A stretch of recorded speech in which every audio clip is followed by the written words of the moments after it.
Colonel Benjamin Lamrie, progress report, day 1. Leave. Oh, Leave! apologies, Colonel. Crying out loud. Will you get out of here already? We unearthed the entrance to this structure 3 days ago on a covert night operation. Unfortunately, we were forced to use explosives, which compromised some of our initial findings. Still, the operation was a success, despite numerous casualties. Something from inside the structure was wreaking havoc on our equipment, particularly our assault drone. We are still unsure if it was acting on its own, or if the pilot linked to it was compromised. We are still analyzing the video feeds extracted from the MindsEye chip from the Specialist Sergeant Diaz, who has since been discharged. We have progressed into a large stone temple of some kind. Our archaeologists have concluded this is likely a Ziggurat-style structure buried here, with no telling of size.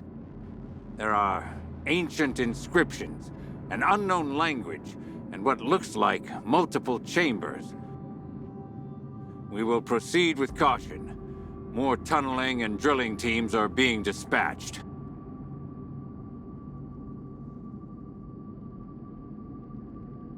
Colonel Benjamin Lamrie, progress report, day 3. Our dig teams received a payload containing mass spectrometer equipment yesterday afternoon. They have assessed the materials to try and understand stability and safety. A collapse here would be disastrous. That does, however, appear to be unlikely. The spectrometer readouts are nothing short of miraculous. It's impossible to carbon date the material as there is no carbon present. But mineral extracts show a tight lattice structure similar to granite. I'm told that it appears to have been modified with metallic particles. Whatever this material is, it's strong, extremely strong. It shows extraordinarily little signs of erosion. Some of the walls still have a sheen. We're awaiting further analysis and a new shipment of tungsten carbide drill bits. Colonel Benjamin Lamrie, progress report, day 12. Excavation has proved a remarkable success. We have opened up several passageways, and through careful surveying by our skilled drone pilots, have unearthed the unimaginable.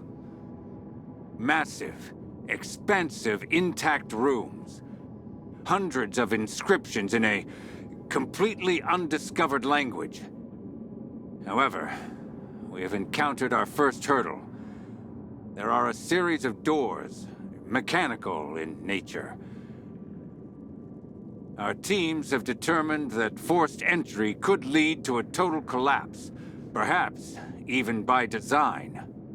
If it's true that these doors were designed to be open in a specific way, we must initiate a tunneling operation from the north side. To do this, I have requested a large-scale military base to be stationed there. The discoveries inside cannot wait, especially the power source, which remains elusive. This is our moment to uncover something truly remarkable. Colonel Benjamin Lamrie, progress report, day 30. We have done it. The tunneling operation was a success. It is not without loss, though. Some rooms were destroyed in the process. But what they led to was beyond our understanding. We have discovered the power source, the reason for which our electronics failed. It is a seemingly inert spherical object held in a containment altar. It is surrounded with inscriptions. Even touching the object proves near fatal, as was unfortunately discovered by one of our senior chemical experts. It melts our tools and equipment, almost like touching the surface of the sun.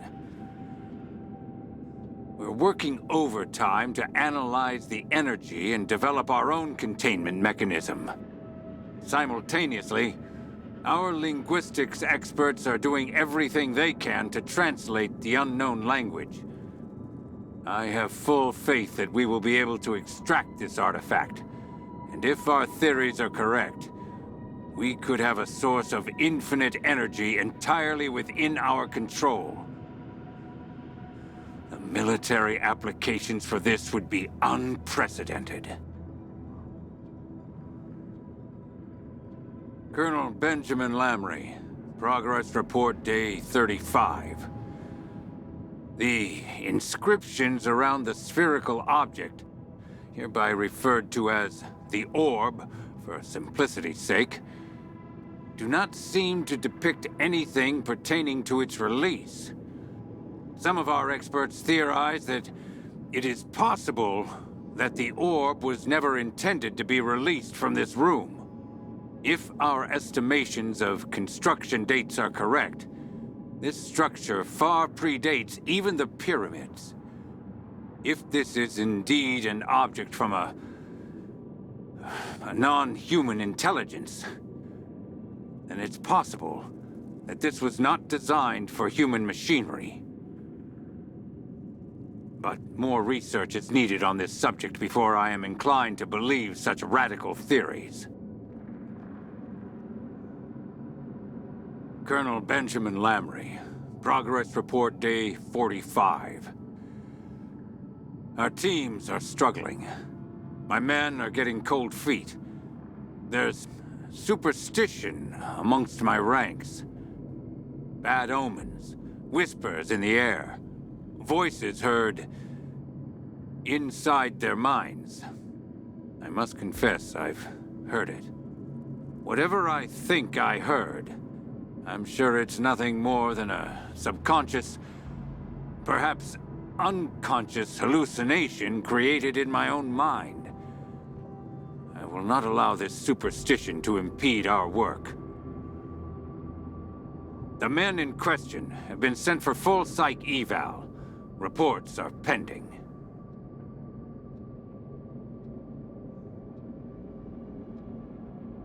Colonel Benjamin Lamrie, Progress Report Day 50.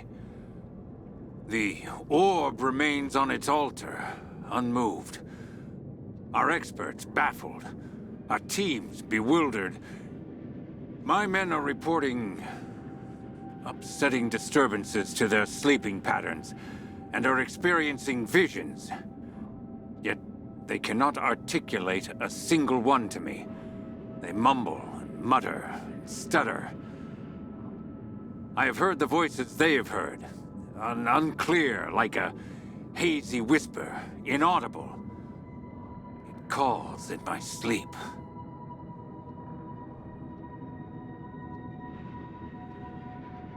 Progress report.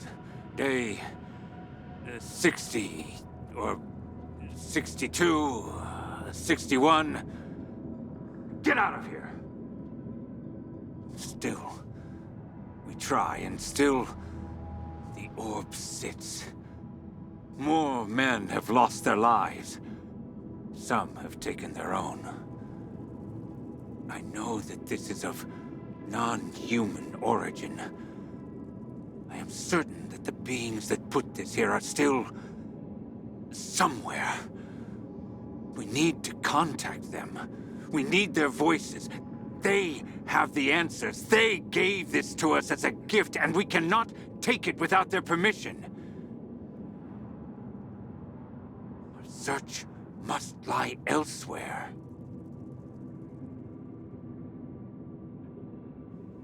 Colonel Lam, I am now certain that this structure is a ritual site. A site of some kind of human experimentation by a non-human intelligence. Otherworldly beings must have come here millennia ago. There are rooms in here with devices fit for human bodies.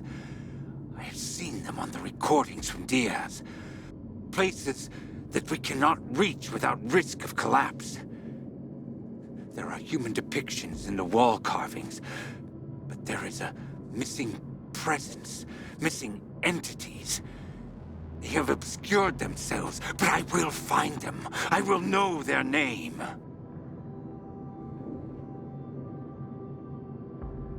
They have spoken to me. Their words like a siren call in my sleep. I hear them. I heard their name. They are the kin.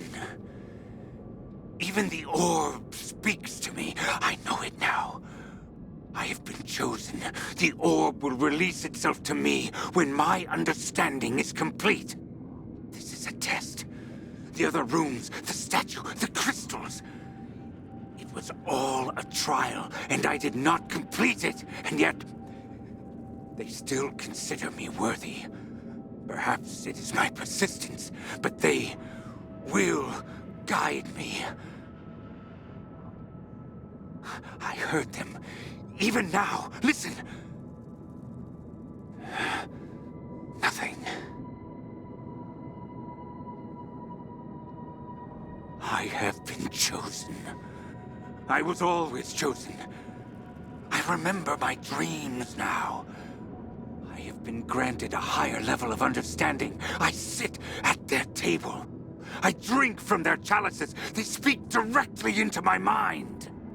Long since have I been one of the chosen. Long before man struck ore with hammers. Long before man settled the fields of Mesopotamia. Our progeny were the very foundations of this species. And we have been here ever since. Chosen. Chosen! Anointed as kin. The orb is the key to it all. That damn orb! If I am the chosen, why will the orb not obey me? Perhaps it is not yet time. Perhaps my patience will be rewarded. I have asked the teams to leave the site, all of them, so that I may be alone with the orb. So that it may see that I am patient. No matter how long it takes, I will wait here. By the orb. Until it tells me its secrets. General Benjamin Lamrie. Progress report day 90. I was escorted off premises by the military police for a psych evaluation. It was in that moment that I realized the hold the orb had over me. It seems proximity to the item causes neurological disturbances.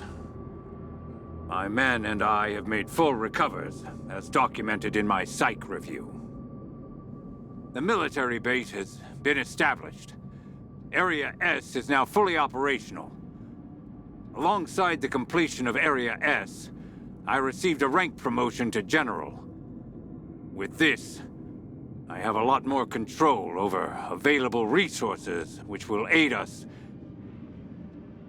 in the coming months with the plans and ongoing developments I have set in motion. I have instructed our teams to extract every artifact, object, and curiosity worth studying. If our analysis are successful, we may find clues as to how to release the orb, which still sits on its altar even now, mocking me. General Lamrie, progress report day 105. After analyzing more artifacts in our base labs, it has become apparent that our experts truly still have no real idea of how to dislodge the orb. I received information from our undercover surveillance operations within the Silva Morrison business that Dr. Hunter Morrison may possess information relating to the kin and the orb. We have worked with Morrison before in our MindsEye project, but he has since been widely documented as missing. Further resources have been dispatched to track down Dr. Morrison's whereabouts and bring him on site by any means.